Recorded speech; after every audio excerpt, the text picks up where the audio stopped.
Okay, we are now live. Hello, everyone. Welcome back to Lashay's Venture Podcast. I do have a special guest here with me. I'm gonna go ahead and let him introduce himself and tell him about himself. Larry, NuFace Compton, hip hop collector, big fan. Born and raised in Detroit, Michigan, and adopted by the city of Atlanta. Okay, what up, though, Detroit? Yes, yes. So, how did you get into this industry that you in now? I still don't. I get asked that, but I don't really think I'm in the industry. I see the industry from an outside perspective, looking in from a fan perspective. I still look at myself as outside the industry. I just try to add value to the industry. So that association kind of simulates me being in the industry, but I'm just a fan of the culture, and my friends, personal partners are actually in the industry, and I just want to add value to them, and that's really how to your question, got into it is just building relationships and adding value to these people in the industry. Okay, you say you from Detroit. How long you been in Atlanta? Since 1994, came down here for a college field trip to the AUC, visited Morris Brown, Morehouse, and Clark Atlanta University. And when I got here, it was something called Freaknik going on. And I Oh said, no, Lord. I got to stay for this. I'm going to come back for this for next year. I'm going to be ready. So let me go on and enroll in one of these colleges so I already be here and I don't have to travel. And, You and had it planned because it say freak. You was ready. I never went back home. And never went back home. Do you miss home? Like, how was Yeah. it like growing up? Oh, I had a great life. I wouldn't even complain. I had a great supportive family. Started out with both parents in the household. It's a close-knit family. They separated, so it was like the best of both worlds. I lived one lifestyle on my mother's side, as she raised me, and visited my uncles, my cousins, and my father's side on the weekends or during vacations. My aunt would always take us on summer field trips, cruises, and so I don't have any complaints about Detroit. It made me who I am today. It showed me how to be acclimated and be a resident of Atlanta, because I was just raised right by a good family and a good supportive family, from uncles to cousins to nephews, sisters, brothers, everything. I was surrounded by a lot of friends in Detroit, so it got me used to the life in Atlanta. Family oriented, very family oriented. hmm How did you get your name, NuFace? I started. So I had was collecting stuff, and I moved to Atlanta. And I've been collecting for years, but I had a house fire, and kind of lost a lot of things. So what happened was, clothes. I brought all my clothes. Kind of was in the fire. I lost those, so I was going to Goodwill, buying clothes, but I was also like remaking them with designs for me and my daughter. At the time, she was a baby, and I would also go to New York buying clothes at the fashion districts, from your Fubu's to your Nietzsche, the Coogis, all the famous brands that was out during that time. I would go to New York and I would buy those. And I was also a fan of Fubu, like I said, and brand Nubian. So those things are like a triple entendre. So I was new in Atlanta. I was buying clothes from New York, bringing them to Atlanta, and I was, New Face and brand Nubian, and I just kind of put those together for us, by us, and always keeping it black. So new with NU always meant Nubian to me, and I just turned it to New Face, and Hmm. it also meant, New Face unites fashion, art, culture, and entertainment is like an acronym that I kind of use to do it as a foundation for my brand that it is now. That's different. No, Nubian, like Nubian queen. Mm. It kind of make me think like that, like of a Yeah. Nubian queen. I Yeah. just wanted to be black because I support, us and people that look like us, and For sure. that was just a way of putting a black on it. Right. What inspired you to become a hip hop culture? Like be a part of the culture? Just a fan. My father took me to my first rap show from a baby. Ever since then, I was just buying music every Tuesday. Every rap magazine that I seen on the shelves, I was buying them. I was reading them avidly. I was the kid taking them to school. showing off my friend, letting them read it, and I was drawing album covers. Even as an elementary school kid, I was the first one in school with the Dr. Dre Chronic tape or the Snoop Dogg tape, showing those off to my friends. So I was just a fan of it. But it really started with my father took me to a rap show, and my cousin, he loved rap music, and he would always be buying, take me to the tape store with me, and I would either he'd let me buy some or he would let me dub his CDs and tapes at the time, make my own mixtapes. So I was making mixtapes for myself. I ain't even had to buy it, and he had the equipment. I was just making little mixtapes. So, it was just the best So of you both basically worlds. grew up in it. Yeah, Yeah, I you grew mean, up in it. and Detroit is Motown, so yeah, I mean, you don't get no more Oh yeah, historical you grew up musical. in it. Yeah. Yeah, and the Hitsfield Museum was literally right across the street from my grandmother and down the street from my mom. So I was able to see, that history. And my grandmother, she actually did Aretha Franklin's hair for a couple years. So, just being around them and the Berry Gordy family and having association with that through my mother's friends and things like that. I didn't know at the time, you know, how historic and legendary they were, but just hearing those names and remembering as a grown man, like, I remember these stories, or I remember when this happened, and being a kid and seeing that, but just not really realizing the impact it was. And then coming to a legendary city like Atlanta, it just made me feel like home again. It's like I knew it Yeah. again. History. Yep. Have you ever had like a unforgettable behind the scenes moment? I wouldn't even say behind the scenes, but just meeting Nipsey Hussle when he had his shoes, victory lap shoes for Puma at the mall. He had an in store, and I waited in line with my daughters, got a chance to meet him. But I mean, although it was like a line of people like were behind me, he just made me feel like I was the only one in the line with our conversation and his respectful idea, because I had other cassettes and things that I had showing him that I had autographed, and just kind of showing him what I did for the culture, or what I do. And then when I asked him to sign his cassette Victory Lap, he obliged, actually signed it again and told his friends, like, dang, that's cool. Look what he got. You know what I'm saying? So that moment right there stuck out, because of probably maybe a month later, he saw me again and he asked me, man, you don't remember me? I met you and your daughters at the in store and, signed that. So it's just been great watching Wow. his evolution. But for him to remember me in that moment, it always stands out for me. So he was a very humble person, like everybody described him as, like humble and cool. True indeed. Yep. And it's And always remember, great to meet people like that in the industry that could be humble like that and not just too up, don't feel like they hired in the program. So it's always good to meet real authentic people. Do you mhm. still feel like when you see the people, like you say you have friends in the industry, like do you still feel like, okay, well, I have somebody I know in the industry, but I'm still a fan? Like, Yeah, do you always. feel like that? I always, even when I walk up somewhere, I'll wait in line and people will call me out like, "Why you in line?" Like that's NuFAce. Give him a wristband and give him whatever next thing. Like I'm just trying to be normal and to be a fan and wait in line like everybody else. But it's just Yeah. people in the city. It's not even like people in the industry. Just people in the line with me. Like, bro, you in the line? Like, dang, it's like, nah. I just I'm love that still a regular experience. person. Like, I'm still a Yeah. regular person. I just feel like if I ever felt entitled or bigger than who I am, the universe will remind me all the time. And I don't have an ego. I read a book called The Ego is the Enemy, and ego really stands for edging God out. So the moment that you push God out and ego fills in, you'll start seeing a change in your life. And I just always going to walk in a humble space. If I'm not supposed to be there, I'm okay with it. Maybe they just don't know. I may stick around and ask somebody for help, but other than that, I'm not about to force the issue. Or I just seen so many people act, entitled, or just get uprated and stress Mhm. themselves out for being in the room. And when you get in there, it ain't really nothing going on, but you done wasted all this energy and emotion over nothing. And I refuse to do that. I don't have to get agitated. The universe will put me in the rooms I'm supposed to be in. and sometimes it's just security. And I'll go, the artist or somewhere I get in, and I'll still come out and I'll see that same security guard or the person at the door, and they're like, "Oh, I didn't know you were NuFAce," and I apologize, and Mhm. I'll shake their hand, and it's like it's you just doing your job, and I appreciate that. Like security guards, I know a lot of them now, but the ones that don't know me, they know me now, but it's just like, man, I appreciate you just doing your job because you protecting my You're doing friends. So your job.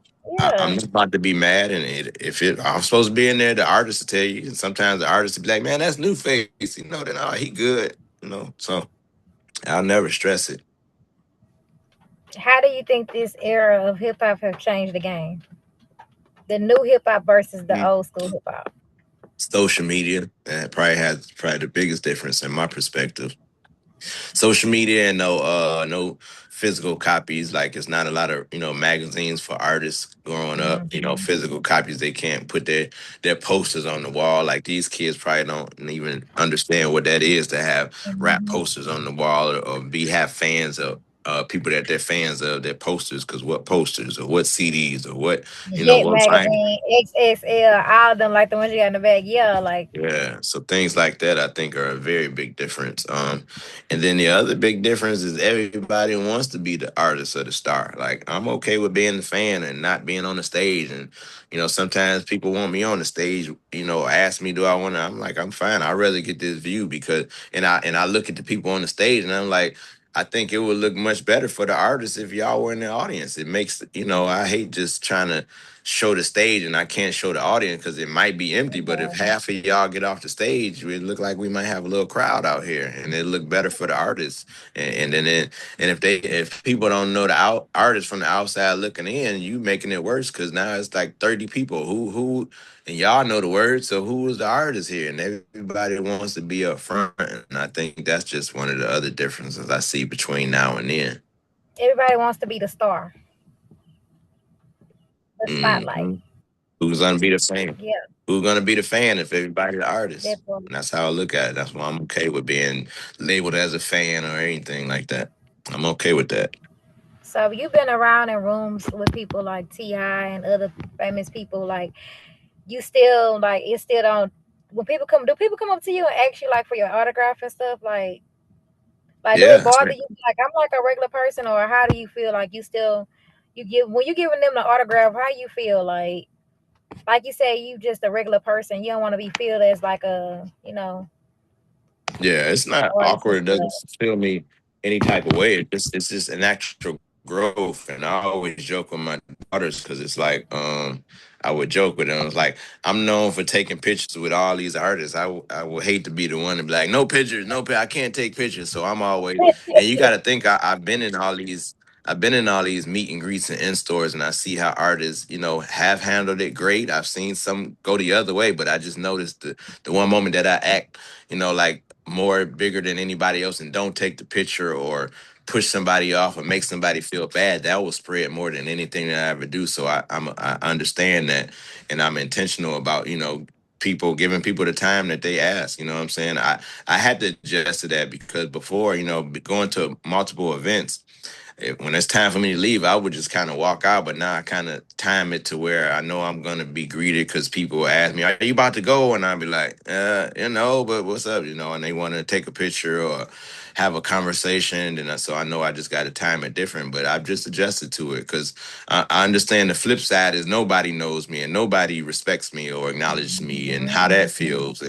A lot of people would thrive for that attention, so I embrace it, and I know how it feels because I'm a fan of it. And I get autographs, so I know I've been rejected sometimes, and I don't take it personal. But I know a lot of people that would, so I just keep that in mind. How did you start New Style Wednesdays? How did you get started? So there was this clothing store, been in Atlanta for 40 years. A lot of your favorite artists out of Atlanta shopped there as kids. Their parents took them there. They before a show.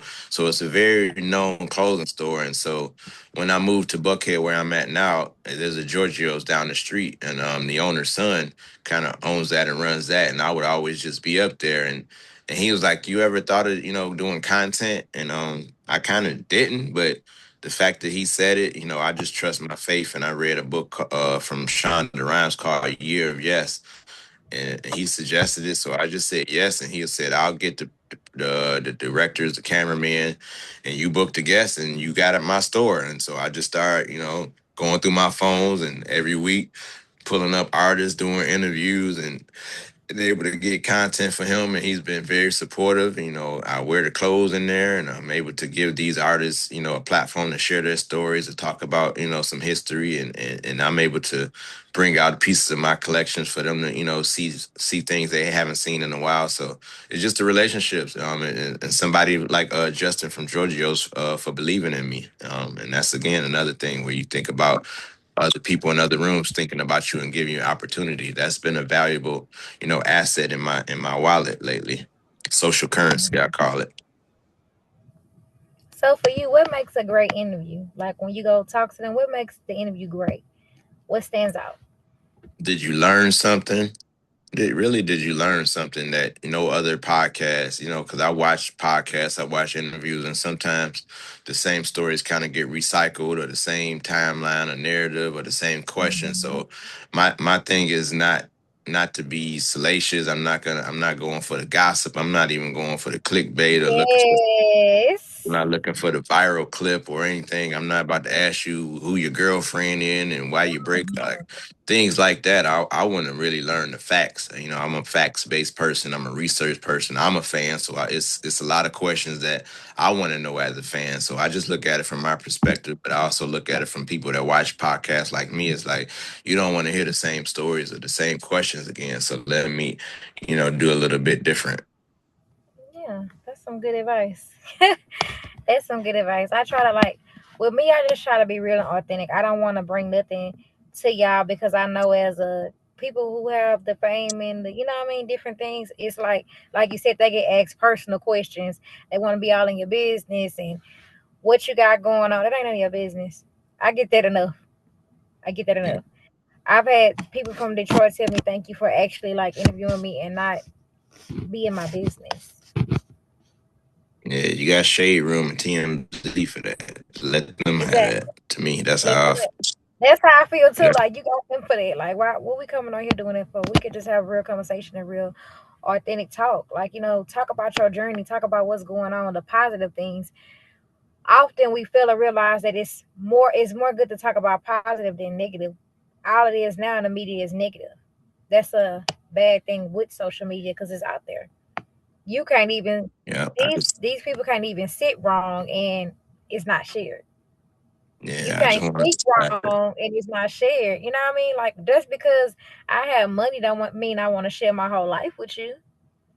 But when you to. get that and when you get that kind of fame and stuff, that's just how it is. You don't expect to come on the podcasts and be like, okay, majority of people that are famous don't expect to come on the podcast and not talk about their personal lives.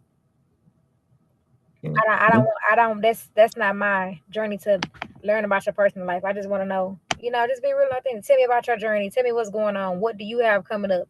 Let's talk about Yes. something different. Let's talk about something positive. What do you see yourself in the next 5 years? What's the success? What success means to you? When I ask those questions, is because I want to know what does it mean to you genuinely. Not, you know, that's just that was my goal of starting my podcast. I don't Mm, want to hear about no drama. It's enough drama out there. yes. I believe. Yeah. Yeah, it's enough drama, especially like when you have a spotlight. That's why I like that you say that I still want to be a fan. I don't want to be okay. Yeah, they ask for autograph, but I'm gonna still give it to them. But I don't want to be a fan Mhm. because when you got the spotlight, it's a whole different story. If you don't, like you said, if you don't give them an autograph, it's gonna be a problem. If you do it and you say something wrong, it's gonna be a problem. So it's put the good, the bad, and the ugly all together, and just hey, I'm gonna sign this for you. I'm gonna take a picture with you, but it's what you get. Yeah. You get in what you put out, and sometimes you don't even get that no more because you could be putting out good and they just throw something bad on you.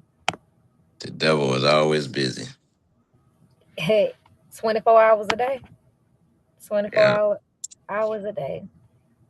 What is something somebody not know may not know about you that you could tell them? One thing they might not know about you. I'm really an introvert. You know, the whole city and the culture knows me as being the most outside dude in the world. I'm always out, but like it took me a long while to get there. You know, I was raising four daughters. I was married with kids. I had the I owned a Avis Rent a Car, a franchise. I was a franchisee, so I ran Avis rental car service here in Atlanta. So I was in that whole routine of taking the kids to school, dropping them off at school, driving to work, getting off work, picking them up from school, doing the homework, cooking the laundry, um, the going out maybe at night, dropping off shirts to comedians and getting home late, driving an hour out to Fayetteville where I lived, and still putting them on the bus in the morning, and just I was just in this routine thing. I the house was fun. I loved it. I don't have no regrets about it, but I wasn't in my true purpose at the time as far as, following my passion, but I was just doing what was required of me of at the time. But at the time I just loved being at home. I had the dog, I had the video game, I got all the music, every movie, the video games. We had to picket the house, the whole thing. Married with the house with the picket fence, like so, but at the end of the day, Hey, the dream, you'll yeah. call it the dream that people will want.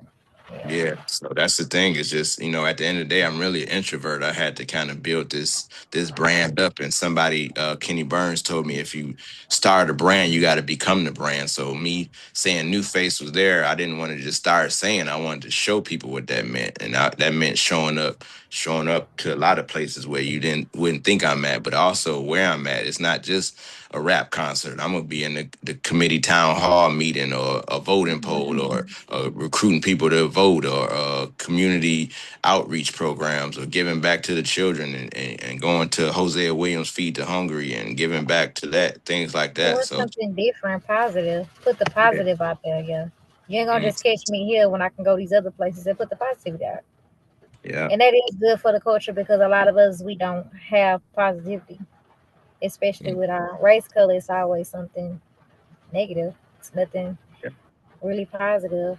And you don't get, and if they are doing a positive, like you don't get to see it. Nope. You don't get to see that because they rather put the bad out there. Somebody said that the other day on Instagram. They was like that. Y'all see the bad. Y'all put the bad out there every time. If I get arrested or something, y'all put that out there. But y'all won't put it out there with me feeding these kids and doing everything else. Yeah. Yeah. So when you first started doing this, how was it to balance fatherhood and what you're doing now, the work for the culture? Well, really, originally, it wasn't a balanced out thing. It was just putting my family first. Like I said, I was the one dropping them off at the school, getting them ready. I was the one walking them to school. I was the one driving them to school. I was the one walking them to the bus stop. I was the one picking them up. I was the one reading them, going to the school, reading for them, doing daddy donut daughter and having lunch with them at school. I was the one taking them to the track. Like it really wasn't a balance. It was just if I had time to go out, I would, but it really was put my family and my daughters first at the I time. mean, priority first. Yeah. Yeah, but looking back, it helped because now I built a great foundation. You know, I can give the first 12 years of every one of my daughter's life. They know I was there every day, Yeah. hands on, so I don't have that narrative like he's everywhere for everybody else and wasn't there for us. Like I don't have the baby mama drama, everything and things like that. So it's just looking back, yeah, we all want a successful relationship and have our kids in the same house, but life happens and you got to adapt to it. So I had to really pivot, and finding, who I was in the culture really helped me because I can pivot out of that and not just be so heartbroken on the relationship not ending or not seeing my daughters, or I could have did the whole custody battle and all that stuff. And I Mhm. just chose not to. I just chose to focus on what I love and be one phone call away from them, and still be a part of their life, even though they moved out of town and things like that. Okay. What advice would you give to this your younger generation about respecting the culture? Like, what advice would you give them? Respect our elders, respect females. Be careful what you put on social media, because it's owned by Meta. It's owned by Meta and Facebook, and anything you put out there, you might think you would delete, but you may regret it later. Your children may see it later. So just be mindful of what you put out in the world, because it will come back to you. So I would just be like, be very positive and intentional about what you do with your content. What's next for you? Like, what are you doing next? Do you have any events coming up or anything coming up? Yeah, I have these. So during the World Cup, the City of Culture Fairs of Atlanta, they put together an exhibit called Atlanta Cultural Exchange. So every day before a FIFA World Cup, they had like an event day. So yesterday we had the mayor of Atlanta interviewing NBA player Jalen Brown. We had a bunch of DJs. But in there, I have my exhibit in there with my collection on the wall, on display for other people to see. They also have vendors in there. So I'm usually there, and I just was in two films. I'm in the T.I.'s new comedy series called In the Apartment, along with some of the greatest comedians in the game and in the city. Produced by T.I.'s, the sequel called In the Apartments Part Two. Also, just had a little small role in my White Tea, a comedy series by Parlay and of the Franchise Boys. So I got a role in that. They drop episodes every 2 weeks. I mean, every week, on YouTube. And just the Rock the Bells cruise is coming up, and so I've been called again. The first year they went out on dock. I had my collection on display on the cruise ship. This year we're going from Miami to Montego Bay, Jamaica, and so I'll be having my stuff on display for the cruise again this year. So that's pretty much really what we got to look forward to. Congratulations. Congratulations. You got a lot coming up. Thank you, thank you. Congratulations. Congratulations. And my What daughter is your de- turns. My daughter's Go ahead. birthday is tomorrow, the sixth. Well, the 16th.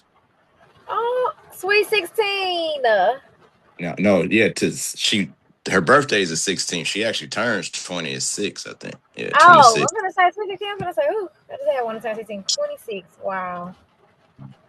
I can't even see my daughter getting that age. Like, Yeah, wow. it goes 20, by fast. 26 years. Blessing. Blessings, blessings. Happy early birthday to her. Thank you, thank you. What is your definition of true success? Um, are you fulfilled? Are you walking in purpose? Can you sleep good at night? Are you grateful?